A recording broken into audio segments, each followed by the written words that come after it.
আসসালামু আলাইকুম। সবাইকে স্বাগতম। Demo for medical student and ডক্টরের পক্ষ থেকে। সাথে আছি আমি মোহাম্মদ সাফওয়াত ইমন। আজকে আপনাদের সামনে যে টপিকটি নিয়ে আলোচনা করতে যাচ্ছি, সেই টপিকটির নাম হচ্ছে cyst in and around the jaws. অর্থাৎ আমাদের যে ওরাল প্যাথোলজির একটি অনেক গুরুত্বপূর্ণ একটা প্যাথোলজি হচ্ছে ওরাল সিস্ট। সিস্টের বিভিন্ন জায়গা থেকে আমাদের মুখের বিভিন্ন জায়গা থেকে হচ্ছে আমাদের এই সিস্টের প্যাথোলজিগুলো দেখা যায়। তো আমরা এই টপিকটির আজকে যে বিষয়গুলো কভার করব তা এক নজরে দেখে নেওয়ার চেষ্টা করব। শুরুতেই আমরা দেখতে পাচ্ছি আমরা সিস্টের ডেফিনেশন সম্পর্কে জানবো। এরপর একটা সিস্টেমের মধ্যে কি কন্টেন্ট থাকতে পারে ওই কন্টেন্ট সম্পর্কে জানবো। এরপর আমরা জানবো classification of different types of cyst নিয়ে। এরপর আমরা জানবো আমাদের যে বিভিন্ন ধরনের সিস্ট আছে কোন সিস্টের ফ্রিকোয়েন্সি কত, অর্থাৎ কোন সিস্টটা আমাদের মুখে হওয়ার সম্ভাবনা বেশি থাকে। এরপর আমরা সিস্টের কিছু কমন ফিচার সম্পর্কে জানবো এবং আমাদের পরবর্তীতে যে সিস্টের অ্যাসপিরেশন করার পর যে ফ্লুইডটা পাই ওই ফ্লুইড টাইপসের উপর ভিত্তি করে আমরা সিস্টের উদাহরণ জানার চেষ্টা করব। চলুন তাহলে শুরু করি। আমরা যদি সিস্টের ডেফিনেশনটা একটু জানি, তাহলে আমরা দেখতে পাচ্ছি cyst comprises a wall of fibrous tissue and a central lumen or space lined by the epithelium।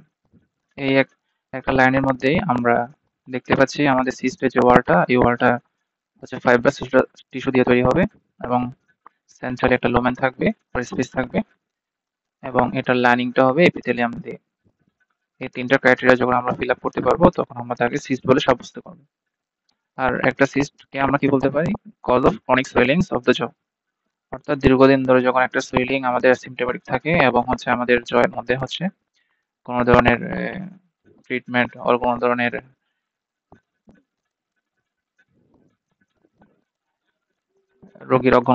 রোগীর অজ্ঞতাবশত বা কোনো কারণে যদি দীর্ঘদিন আমাদের মুখের মধ্যে থেকে যায় তখন আমরা সেই সোয়েলিংটাকে বলা হয় ক্রনিক সোয়েলিং। সাধারণত আমরা ক্রনিক সোয়েলিং এর যে ডিউরেশনটা, এই ডিউরেশনটাকে আমরা ধরি 2 মাসের অধিক। তো আমরা যদি একটু চিত্রের মাধ্যমে আমাদের সিস্টের যে কন্টেন্ট গুলো আছে দেখতে চাই, তাহলে আমরা দেখতে পাই এখানে একটা রেডিওলজি আছে। এই রেডিওলজির মধ্যে আমরা একটা সিস্টিক লেশন দেখতে পাচ্ছি এবং একটা ইমপ্যাক্টেড টুথ রয়েছে।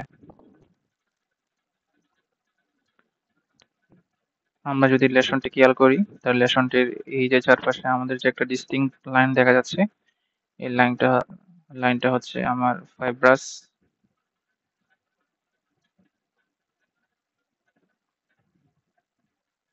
ওয়াল দিয়ে তৈরি এবং সেন্ট্রালি আমার থাকে হচ্ছে লুমেন। এই লুমেনের ভেতরে আমার বিভিন্ন ধরনের ফ্লুইড কন্টেন্ট থাকতে পারে, সলিড ও সেমি সলিড কন্টেন্ট থাকতে পারে। পরবর্তীতে আমরা যখন সিস্ট নিয়ে বিস্তারিত জানবো তখন আমরা বিভিন্ন সিস্টের ক্রাইটেরিয়া অনুযায়ী আমাদের কন্টেন্ট গুলোকে ভাগ করব। অনেক সময় আমাদের ভাইবাতে জিজ্ঞেস করতে পারে আমাদের সিস্ট কেন জতে বেশি হয়, তাহলে দেখা যাচ্ছে অনলি দ্য জ contain epithelium remaining after tooth formation. অর্থাৎ আমাদের জয়ের মধ্যে যে এপিথেলিয়ামের লাইনিংটা রয়েছে এই লাইনিংটা আমার টুথ ফর্মেশনের পরে আমাদের যে সিস্ট আছে ওই সিস্টের যে হচ্ছে গ্রোথ বা আমাদের সিস্টের যে হচ্ছে প্যাথোফিজিওলজি আছে ওইটাকে ক্রাইটেরিয়াটা হচ্ছে আমার ফিল আপ করে। এখন আমরা সিস্টের বিভিন্ন ক্লাসিফিকেশন সম্পর্কে জানবো। সিস্টের ক্লাসিফিকেশন আমরা যদি হোল এর ক্লাসিফিকেশনটা জানতে চাই তাহলে আমরা দেখতে পাই প্রথমত হচ্ছে অরোনোজেনিক সিস্ট। এই অরোনোজেনিক সিস্টের আন্ডারে হচ্ছে আরো দুইটা টাইপস আছে, একটা হচ্ছে ইনফ্ল্যামেটরি অরিজিন আর একটা হচ্ছে ডেভেলপমেন্টাল অর আননোন অরিজিন। এরপরে আমাদের আছে অটোনোজেনিক নন অটোনোজেনিক সোর্সের থেকে বিভিন্ন ধরনের সিস্ট। তো আমরা যদি অটোনোজেনিক সিস্ট নিয়ে দেখতে চাই, আলোচনা করতে চাই, তাহলে প্রথমে দেখব ইনফ্ল্যামেটরি অরিজিনের যে সিস্টগুলো রয়েছে। এর মধ্যে আছে radicular cyst, residual radicular cyst এবং ইনফ্ল্যামেটরি কোল্যাটারাল সিস্ট। এরপরে আমাদের যে ডেভেলপমেন্টাল অরিজিন রয়েছে এর মধ্যে আছে ডেন্ডিজারাস সিস্ট, ইরাপশন সিস্ট, অরোনোজেনিক কেরাটোসিস্ট। আর নন অরোনোজেনিক সিস্ট নিয়ে যদি আমরা একটু আলোচনা করতে চাই তাহলে আমাদের নন অরোনোজেনিক সিস্টের মধ্যে রয়েছে incisive canal cyst, nasolabial cyst এবং সাবলিঙ্গুয়াল ডার্মের cyst, thyroglossal duct cyst, branchial cyst and ফরগার সিস্ট। এবার আমরা যদি পাশে যে বক্সটা রয়েছে 10.2 এই বক্সে যদি আমরা একটু তাকাই, তাহলে আমরা দেখতে পাই আমাদের সবচেয়ে ফ্রিকোয়েন্সি বা আমাদের মুখের জয়ের মধ্যে যে সিস্টটি সবচেয়ে বেশি হয়ে থাকে সেটা হলো রেডিকুলার সিস্ট। এরপরে রয়েছে আমাদের ডেন্ডিজারাস সিস্ট, এরপরে রয়েছে ওরন্ডোজেনিক ক্যারোসিস্ট। এরপরে আমরা যদি এই ওরন্ডোজেনিক সিস্টের অরিজিন সম্পর্কে জানতে চাই, তাহলে লেখা আছে ওরন্ডোজেনিক সিস্ট আর lined by the odontogenic epithelium derived from the dental lamina। এই ডেন্টাল লেমিনা সম্পর্কে আমাদের কিছুটা ধারণা থাকা দরকার। ডেন্টাল লেমিনা সম্পর্কে আমরা কিছু তথ্য শেয়ার করতে চাচ্ছি। ডেন্টাল লেমিনাটা হলো ওরাল এপিথেলিয়ামের একটা এক্সটেনশন, যেটা হচ্ছে আমাদের 6th উইক অফ এমব্রায়োনিক ডেভেলপমেন্টে ডেভেলপ হওয়া শুরু করে, এবং এই ডেন্টাল লেমিনাটা appears as a continuous band of thickened epithelium, অর্থাৎ এটা একটা কন্টিনিউয়াস ব্যান্ড হিসেবে কাজ করে আমাদের যে ডেভেলপিং জ আছে ওই জয়ের উপরে এপিথেলিয়ামের একটা অংশ হিসেবে। পরবর্তীতে ডেন্টাল লেমিনা থেকে ডেন্টাল প্লাকওড তৈরি হয়। এটা হচ্ছে কিছুটা থিকেনিং হয়ে প্লাকওডের তৈরি করে। পরবর্তীতে প্লাকওডটা আমার হচ্ছে টুথবার্ড ফর্মেশন করে। এরপর আমরা জানি আমরা যে টুথবার্ড রয়েছে এই টুথবার্ডটা হচ্ছে পরবর্তীতে হিস্টো ডিফারেন্সিয়েশন, মরফো ডিফারেন্সিয়েশনের মাধ্যমে আলটিমেটলি একটা টুথের যে পার্টস গুলা রয়েছে ডেন্টিন, এনামেল, পাল্প এবং এর চারপাশে যে পেরিওডন্সিয়াম রয়েছে এবং যে হার্টউইড রুটসিড থেকে যে পরবর্তী রুট ফর্মেশন হয়, এই জিনিসগুলো ধাপে ধাপে ডেভেলপ হওয়া শুরু হয়। এরপরে আমার যে ডেন্টাল লেমিনা থেকে এপিথেলিয়ামটা অরিজিনেট হয়ে প্রলিফারেশন হওয়া শুরু করে। এরপর স্ক্রিনে যদি আমরা একটু তাকাই, দেখা যায় কিছু remnants, rest of Serres, reduced enamel epithelium or rest of Malassez. এগুলো হচ্ছে আমার অটোজেনিক সিস্টের সোর্স, এবং এই সোর্সগুলা বলা হচ্ছে একটা জয়ে টুথ বেরিং এরিয়াগুলোকেই সবসময় কি করে এফেক্ট করে। এই জন্য আমাদের যে অটোজেনিক সিস্ট রয়েছে সেটা হলো কি আমাদের যে জয়ের যে বিভিন্ন ধরনের সিস্ট আছে ওই সিস্ট গুলো হওয়ার জন্য সবচেয়ে বেশি ফ্রিকোয়েন্সি দেখায়, অর্থাৎ অটোজেনিক সিস্ট গুলো একটা জয়ের মধ্যে সবচেয়ে বেশি হয়ে থাকে। আর এর মধ্যে সবচেয়ে বেশি কমন বলা হচ্ছে রেডিকুলার সিস্টকে। বইয়ের পিডিএফ এর পাশে যে স্ক্রিনটি রয়েছে সেই স্ক্রিনের মধ্যে আমরা ডেভেলপমেন্টাল সোর্স সম্পর্কে আরো কিছু বিস্তারিত লিখেছি। পরবর্তীতে আপনারা যখন পিডিএফটি হাতে পাবেন এই বিষয়গুলো সম্পর্কে জানতে পারবেন। এখন আমরা আলোচনা করব নন অটোজেনিক সোর্স অফ সিস্ট নিয়ে। আমরা যদি নন অটোজেনিক সোর্স সম্পর্কে জানতে চাই, তাহলে আমরা পিডিএফ এর পাশে যে অংশটি রয়েছে সেই অংশের দিকে তাকাই, তাহলে দেখা যাচ্ছে এখানে হাইলাইট করা অংশে বিভিন্ন ধরনের সোর্সগুলো দেওয়া আছে। প্রথম সোর্স হচ্ছে এপিথেলিয়াল রেমন্যান্টস অফ নেজোপ্যালাটান ডাক সিস্ট, যেখান থেকে নেজোপ্যালাটান সিস্টটা গ্রো করা শুরু করে। এরপরে আছে roots of maxillary lateral incisor and canine, যেখান থেকে গ্লোবোমিক্সিলারি সিস্টটা ডেভেলপ করা শুরু করে। এরপর মিডিয়ান প্যালাটান সিস্ট ডেভেলপ করেছে median of the hard palate. তারপর রয়েছে মিডিয়ান অফ দ্য ম্যান্ডিবল, যেখান থেকে মিডিয়ান ম্যান্ডিবুলার সিস্ট ডেভেলপ করে। এরপর আছে নেজোক্রিমাল ডাক্টের এপিথেলিয়াম রেমন্যান্টস, যেখান থেকে আমার নেজোরিয়াল সিস্ট ডেভেলপ করা শুরু করে। তো এই কয়েকটা সোর্স হচ্ছে আমরা একটু মাথায় রাখার চেষ্টা করব। Epithelium remnants of nasopalatine duct, roots of maxillary lateral incisor and canine, midline of hard palate, midline of the mandible, and epithelium remnants of nasopalatal nasolacrimal duct। আমরা একটা চিত্র দেখতে পাচ্ছি। এই চিত্রের মধ্যে হচ্ছে পয়েন্ট আউট করে দেখানো হচ্ছে আমাদের নন অটোজেনিক যে সোর্স রয়েছে ওগুলো। নেজোপ্যালাটান যে সিস্ট রয়েছে এই সিস্টটা সেন্ট্রাল ইনসিয়াম ল্যাটারাল ইনসিয়াম মাঝখানে থেকে হচ্ছে মেইনলি অরিজিন হওয়া শুরু করে। এরপরে গ্লোবোমেক্সিলারি সিস্টটা হচ্ছে আমাদের প্রাইমারি মোলার এবং ল্যাটারাল ইনসিসরের মাঝখানে যে স্পেসটা আছে ওই স্পেস থেকে হচ্ছে গ্রো করা শুরু করে। এরপর আমাদের নেজোলেবাল সিস্টের অরিজিনটাও দেখা যাচ্ছে। পাশাপাশি আমাদের মিড প্যালাটাল যে সিস্টটা রয়েছে, যেটা হচ্ছে মিডিয়াম প্যালাটাল সুচার রয়েছে, ওই সুচারের যে জায়গাটা রয়েছে এন্টেরিয়র পোর্শন থেকে অরিজিনেট করা শুরু করে। পরবর্তীতে আমরা প্রত্যেকটি সিস্ট নিয়ে হচ্ছে বিস্তারিত জানার চেষ্টা করব। এরপর আমরা জানবো আমাদের সিস্টের কিছু কমন ক্লিনিক্যাল ফিচার নিয়ে বা কমন ফিচার। প্রথমেই রয়েছে হাইড্রোস্ট্যাটিক প্রেসার। তাহলে হাইড্রোস্ট্যাটিক যে প্রেসারটা রয়েছে এটা কেমনে আমার একটা সিস্টের মধ্যে ইনিশিয়েশন হয় বা শুরু হয়, আমরা যদি একটু দেখি। পরবর্তীতে আমার বিভিন্ন ধরনের লোকাল ফ্যাক্টর বা ট্রমাটিক ফ্যাক্টর এর কারণে হচ্ছে অ্যাগ্রাভেট করা শুরু হয়। নিচে আমরা দেখতে পাই the growth is faster in children, because bone turnover is more rapid and the bone less dense, providing less resistance to the enlargement. অর্থাৎ আমরা দেখতে পাচ্ছি আমাদের সিস্টের যে টার্নওভারটা, এই টার্নওভার রেটটা আমাদের যারা শিশুরা রয়েছে তাদের একটু বেশি হয়। কেন? তারা হচ্ছে গ্রোয়িং এজে থাকে এবং তাদের বোন টার্নওভারটা হচ্ছে অনেক বেশি রেপিড হয়। যার কারণে বোনের ডেনসিটি অনেক কম থাকে এবং এক্সপ্যান্ডটা অনেক বেশি তাড়াতাড়ি হয়ে থাকে। এবার আমরা জানবো গ্রোথ অফ দ্য ওয়াল। বলতেছে এটা একটা লেস কমন মেকানিজম, যদিও আমার যে অরুণোজেনিক কেরাটোসিস্ট আমরা আমাদের অরুণোজেনিক যে কেরাটোসিস্ট রয়েছে ওই কেরাটোসিস্টের যদি আমরা ক্লিনিক্যাল ফিচার আলোচনা করি ওখানে দেখা যায় হচ্ছে গ্রোথ অফ দ্য ওয়াল, এটা কমন একটা ফিনোমিনন। এবং বলতেছে এই সিস্টের মধ্যে এপিথেলিয়াল যে লাইনিংটা রয়েছে এটা অনেক বেশি মাইটোটিক রেট দেখায়, অর্থাৎ ওই সিস্টের লাইনিংটা অনেক বেশি বিভাজন করার ক্ষমতা রাখে। এবং যে লুমেনটা রয়েছে সেই লুমেনের মধ্যে ক্যারাটিন থাকে। এই ক্যারাটিনের কারণে কি হয়? ডিগ্রেডেশনের যে হারটা আছে ওই হারটা অনেক বেশি কমে যায়।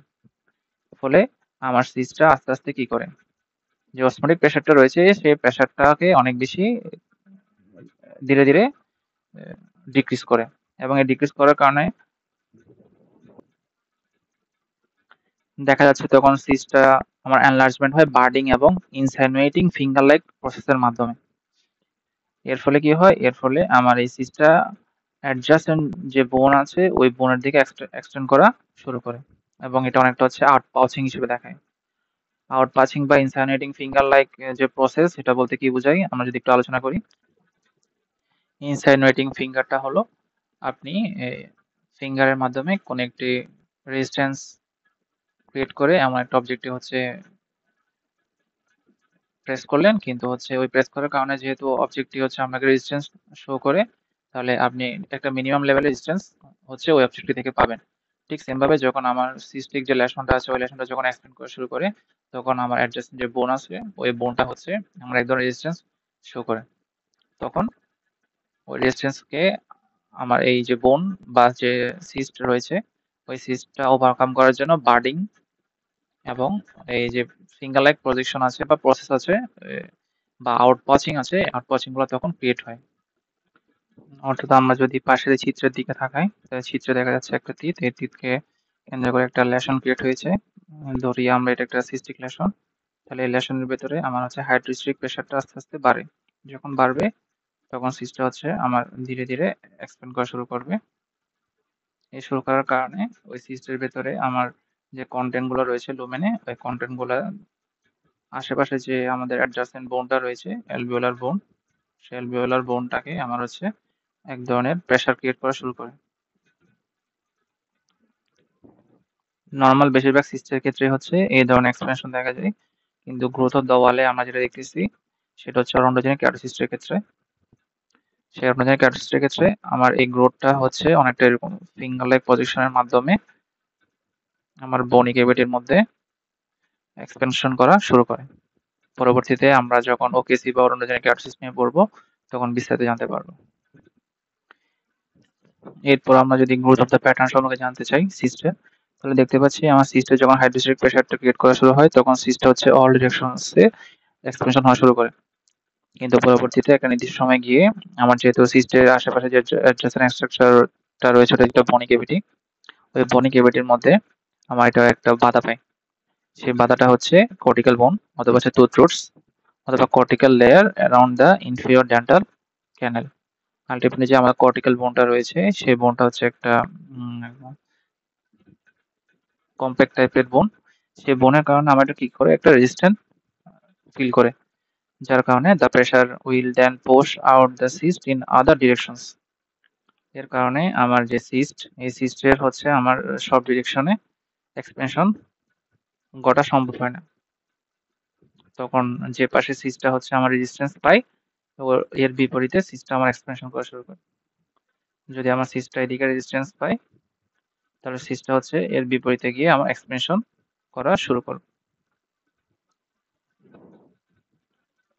এরপর expansion of the jaw results from resorption of the cortex and pushing out the periosteum. Ultimately আমার সিস্টটা হচ্ছে তখন যে পেরিস্টিয়ামটা আছে এই পেরিস্টিয়ামের যে লেয়ার ওই লেয়ারটাকে পুশ আউট করে দেয় এবং রিজর্পশন অফ দ্য কর্টেক্স এবং কর্টেক্সের রিজর্পশনের মাধ্যমে সিস্ট হচ্ছে যে যেদিকে তার রেজিস্ট্যান্সটা কম রয়েছে সেদিকে গ্রো করে। এখানে আরেকটি বিষয় লক্ষণীয় হলো যখন সিস্টটা আমার এক্সপ্যানশন করা শুরু করে তখন নিওকর্টিক্যাল বোন layer around the cyst formation হয়ে থাকে এবং এই নিওকর্টিক্যাল বোন যে লেয়ারটা আছে এই লেয়ারটা অনেক হচ্ছে ওপেন টাইপসের বোন, যার কারণে এটা হচ্ছে অনেক বেশি ফ্র্যাজাইল। পরবর্তীতে আমরা যখন clinically palpation of the new বোন লেয়ার করি তখন হচ্ছে দেখা যায় একটা ক্র্যাক লাইক সাউন্ড পাওয়া যায়, যেটাকে বলা হয় অ্যাক্সিয়াল ক্র্যাকিং। এই অ্যাক্সিয়াল ক্র্যাকিংটা হচ্ছে অনেক সময় আমাদের যে ক্লিনিক্যাল ফিচার জিজ্ঞেস করা হয়ে থাকে তখন আমরা আমাদের স্যাররা শুনতে চাই। অন্যান্য ক্লিনিক্যাল ফিচারের ক্ষেত্রে আমরা দেখতে পাচ্ছি সিস্টের পরবর্তীতে এক্সপ্যানশন হওয়া শুরু করে। Tooth vitality is not affected by the cyst, একটি ইম্পর্টেন্ট পয়েন্ট। অর্থাৎ টুথে যে ভাইটালিটিটা রয়েছে সেই ভাইটালিটিটা আমার সিস্টের দ্বারা এফেক্টেড হয় না। এক্ষেত্রে মনে রাখতে হবে আশেপাশে যে অ্যাডজাসেন্ট টিথ আছে সেই টিথের টিপিং করতে পারে এবং রিজর্পশন হতে পারে বোনের, কিন্তু আমার ভাইটালিটি যে রয়েছে সেই ভাইটালিটিটা সম্পূর্ণরূপে লস হয় না। পরবর্তীতে এক্সপানশনের কারণে আমাদের সফট টিস্যুতে একটা ব্লোইশ ডিসকারেশন দেখা যায়। রেডিওলজিক্যাল ফিচার যদি আমরা খেয়াল করি